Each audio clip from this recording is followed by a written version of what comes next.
Ich sage es ja immer wieder, dass der Input, den ihr mir gebt, wertvoll ist. Und in diesem Video ist es sogar so, dass der Anlass, dieses Video zu machen, ein Input ist, den ich von euch bekommen habe. Es geht um einen Thread, den ich gelesen habe im Gefunke. Falls ihr es noch nicht kennt, das Gefunke ist die Community des Apfelfunk-Podcasts. Wir haben ja eine eigene App namens Funke-Gerät, die verlinke ich auch hier unter diesem Video. Und dort haben wir wirklich eine Art soziales Netzwerk, wo wunderbare Diskussionen stattfinden. Und an diesem Sonntag ging es jetzt um den Punkt, nicht zu updaten auf iOS 26, also auf iOS 18 zu bleiben auf dem iPhone. Man kann das ja auch analog jetzt für andere Geräte übertragen, aber ich glaube, die Diskussion wird vor allem am Beispiel des iPhones geführt und sie wird natürlich nicht nur im Gefunke geführt, aber ich fand sie recht interessant, so als Ausgangspunkt für einige Überlegungen. Denn viele zögern nach meinem Gefühl noch mit diesen Updates auf das neue Design, auf diese großen Änderungen, die Apple zu uns gebracht hat. Ihr seid also nicht allein, es scheint ein verbreitetes Phänomen zu sein,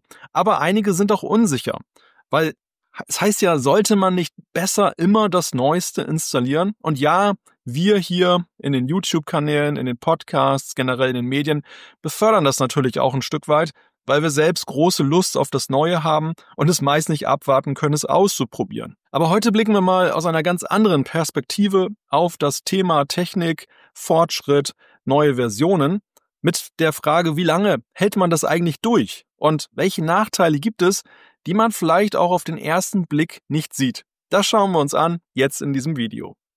Und damit herzlich willkommen. Ja, sprechen wir erstmal über Gründe zu warten. Ich habe es schon gesagt, das Liquid Glass Design polarisiert massiv. Es ist ja das größte Redesign seit iOS 7 und das liegt ja immerhin über 10 Jahre zurück.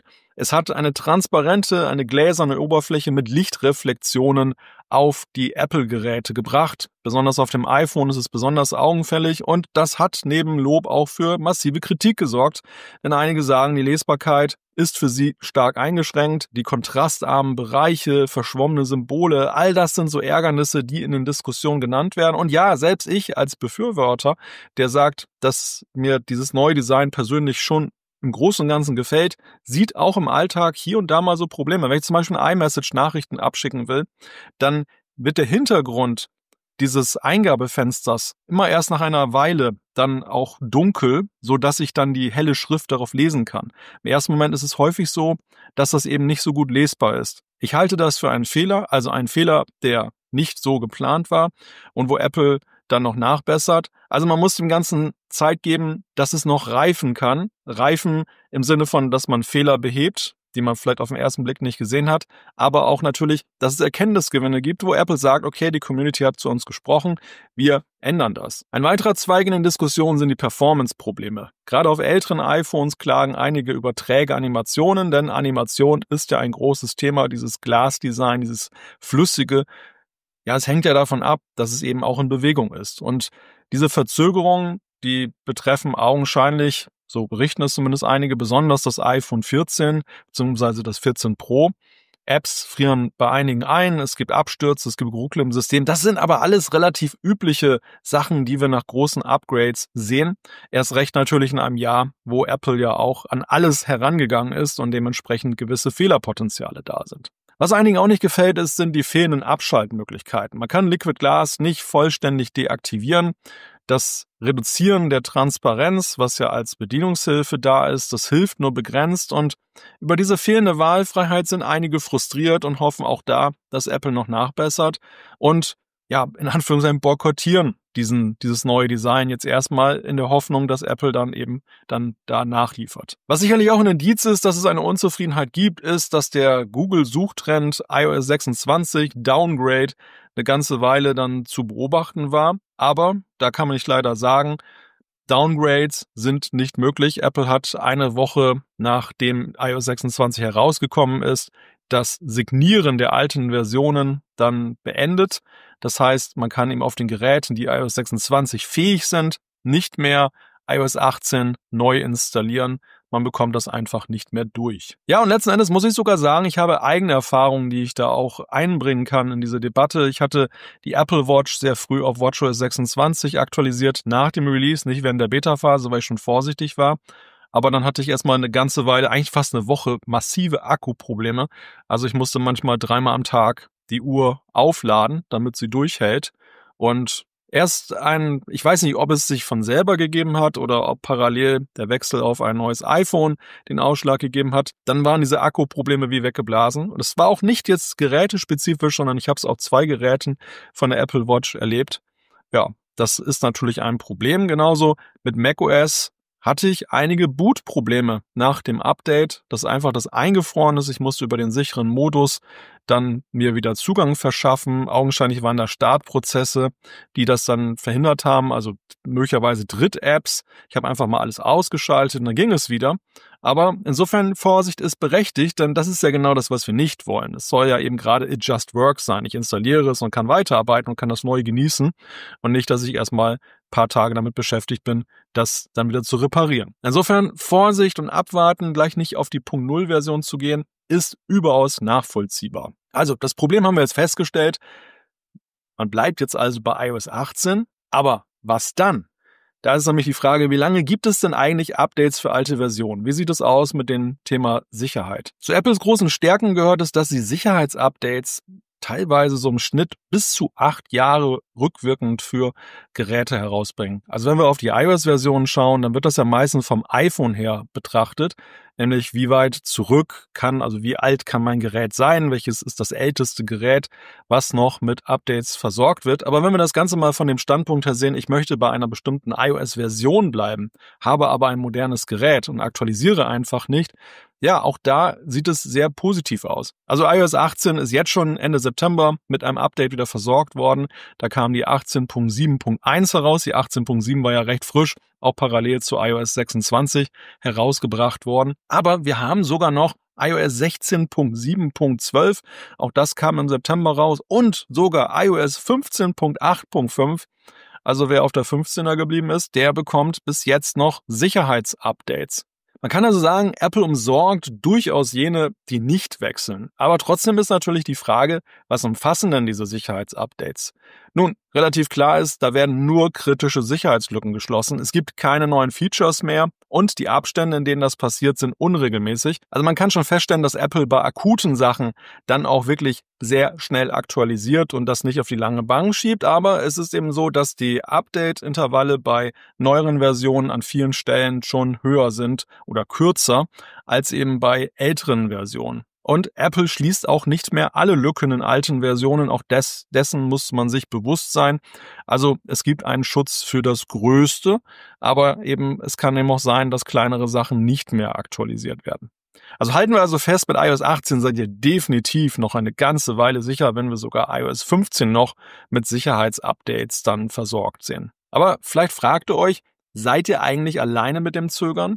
Wir hatten das vorhin schon, diesen Eindruck aus sozialen Netzwerken, aber werfen wir doch mal einen Blick auf die Zahlen, werfen wir einen Blick auf die sogenannten Adoption Rates. Von Apple liegen uns da gegenwärtig nur Angaben zu iOS 18 vor. Das ist das jüngste Betriebssystem, zu dem es aktuelle Apple-Zahlen gibt. Das ist übrigens nicht ungewöhnlich, also ist jetzt nicht so, dass sie wegen iOS 26 uns da die Zahlen verschweigen, sondern sie sind immer eigentlich ein halbes bis dreiviertel Jahr später dran mit den sogenannten Adoptionsraten.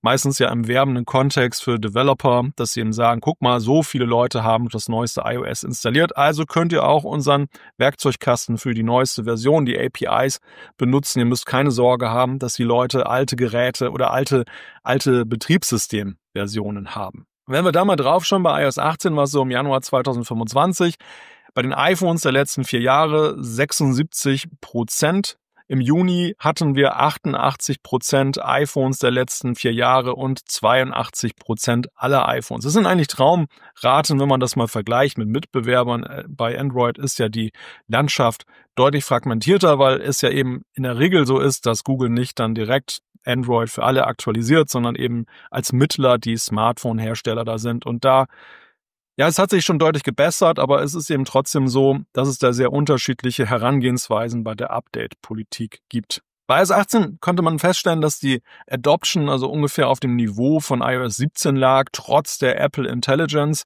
was ja einige auch dann zurückgeschreckt hat, das Thema KI. Der Durchschnitt der letzten 10 Jahre war so roundabout 83,2%, aber wie gesagt, wir reden da über Zeiträume von einem halben bis dreiviertel Jahr nach Release Und das ist natürlich schon eine längere Zeit. Ich bin auf jeden Fall sehr gespannt, wann sie sich zu iOS 26 das erste Mal äußern. Aber ich rechne da aus der Erfahrung heraus eher nicht mit Zahlen vor dem Frühjahr oder dem Sommer 2026.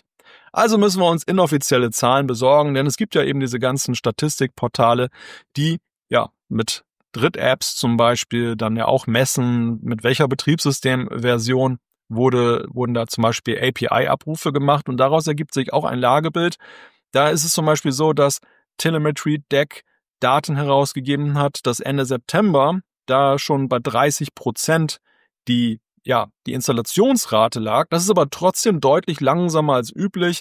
Also auch dort stellt man fest, viele warten auf iOS 26.1 oder spätere Versionen. Denn iOS 18 soll Ende September schon bei 64% gelegen haben. Das wäre natürlich ein klarer Hinweis, die Nutzer zögern mit iOS 26. Also auch wenn wir uns jetzt die Zahlen jetzt nicht festnageln können, es gibt eine klare Tendenz und das führt ja zu der Frage, also ihr seid nicht allein, aber es führt zu der Frage, wann wird es denn ärgerlich, nicht zu updaten?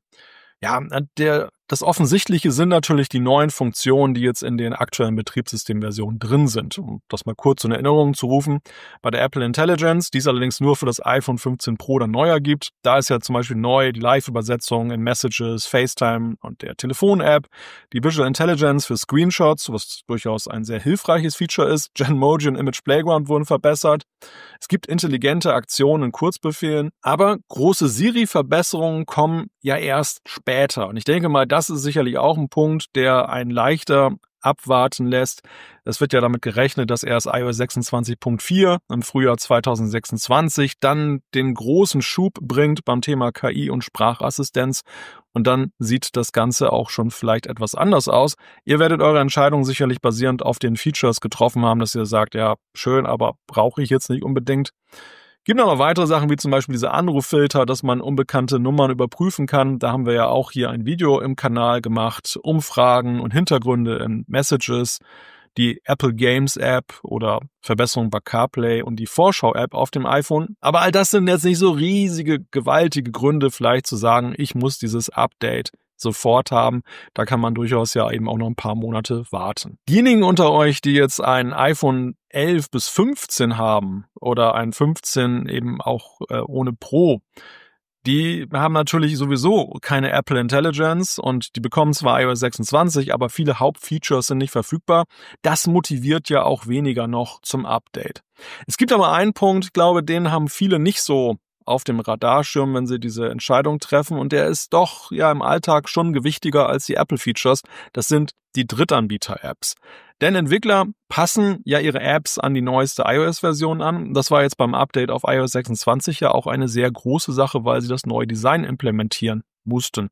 Erfahrungsgemäß ist es so, dass ältere iOS-Versionen häufig nach 1 bis 2 Jahren den App-Support verlieren. Natürlich bemühen sich die meisten Entwickler eben rückwirkend dann Support anzubieten, aber wenn die Adoption Rates steigen, also wie gesagt, nach einem Jahr sind wir bei über 80%, dann macht es natürlich nicht mehr so viel Sinn, dann Energie und Zeit zu investieren, seine App rückwärtskompatibel zu machen und man möchte vielleicht auch die neuesten Features nutzen aus der API und ja, dann macht man einfach den Sack zu. Und dann gibt es dann für frühere Versionen keine Updates mehr. Es sind tendenziell häufig Apps davon betroffen, die auch gerade im Bereich Sicherheit unterwegs sind. Banking-Apps zum Beispiel, weil die Entwickler dann Sorge haben, dass dann Probleme älterer Versionen diese Banking-Apps die Sicherheit kompromittieren können. Also macht euch jetzt da keinen Kopf. Aktuell ist das überhaupt noch gar kein Problem bei iOS 18. Das wird erst kritisch, wenn man dann 2 bis 3 Jahre ohne die Updates dann eben unterwegs ist. Und dann merkt man, glaube ich, schon einen Unterschied, dass man auch bei den Drittentwickler-Apps dann mehr und mehr abgehängt wird. Ja, und der offensichtlichste Grund ist natürlich euch sicherlich klar, das ist Sicherheitsrisiko. Ne? Also alte Versionen erhalten, wie gesagt, nicht alle Sicherheitspatches und nach einem Jahr wird es schon deutlich weniger Schutz. Das solltet ihr auf jeden Fall im Hinterkopf behalten. Also, Fazit. Das Warten ist okay, wenn euch das Liquid Glass Design abschreckt. Oder eben ihr sagt, ich habe Sorge, dass mein iPhone jetzt nicht mehr stabil läuft. Man kann problemlos auf iOS 26.1 oder spätere Versionen warten. Die 26.2, die wir vor Weihnachten erwarten, wird ja sicherlich auch nochmal einen großen Schub bringen. Und Apple bessert ja bereits nach. Wir sehen ja jetzt in der 26.1 schon, dass in der Beta 2 Verbesserungen da sind und da wird auch noch mehr kommen. Da bin ich sehr von überzeugt. Ein Update wird wichtig, wenn die Sicherheitsupdates für iOS 18 seltener werden. Das heißt, da rechnet man mit, ab Mitte 2026 sieht das schon ganz anders aus, wenn man bei iOS 18 bleiben möchte. Und mehr werden auch Apps den Support für iOS 18 einstellen. Auch da könnt ihr damit rechnen, dass ihr noch 1-2 Jahre Luft habt, aber dann werdet ihr die ersten Apps sehen, die da vielleicht sagen, okay, ich möchte, was weiß ich, zum Beispiel setzen die jetzt auf diese KI-Funktion und machen das nicht nur optional, sondern sagen, das ist ein Kernfeature der App. Dann kann es natürlich sein, dass ihr dann außen vor seid. Bei Liquid Glass wird es so sein, dass Apple sicherlich nachbessert. Das haben wir bei iOS 7 damals auch gesehen. Da gab es auch viele Sachen, die starke Kritik hervorgerufen haben, wie zum Beispiel die Sichtbarkeit eines Buttons. Das war ja erst gar nicht zu unterscheiden vom restlichen Text. Und ich denke mal auch, dass sie in Richtung Transparenz und Lesbarkeit noch was machen werden. Die Optionen Transparenz reduzieren und Kontrast erhöhen, die helfen da bereits etwas. Aber natürlich ist es richtig, da drauf zu drängen und zu gucken, dass sich dort etwas verbessert, wenn man das als Problem wahrnimmt. Also, verständlich zu warten, aber wartet nicht zu lange. Sicherheit geht bekanntlich vor. Und iOS 26.1, womit wir jetzt Ende des Monats rechnen, könnte da schon ein besserer Zeitpunkt sein. Auf jeden Fall aber sicherlich das Weihnachtsupdate. Wie haltet ihr das? Habt ihr schon geupdatet? Wie gefällt euch Liquid Glass? Schreibt es gerne in die Kommentare. Ich bin gespannt auf eure Meinung und natürlich ein Like, wenn euch das Video gefällt. Ein Abo, falls ihr den Kanal noch nicht abonniert habt, denn dann verpasst ihr nichts hier. Für heute sage ich Danke und bis zum nächsten Mal. Tschüss von der Nordsee.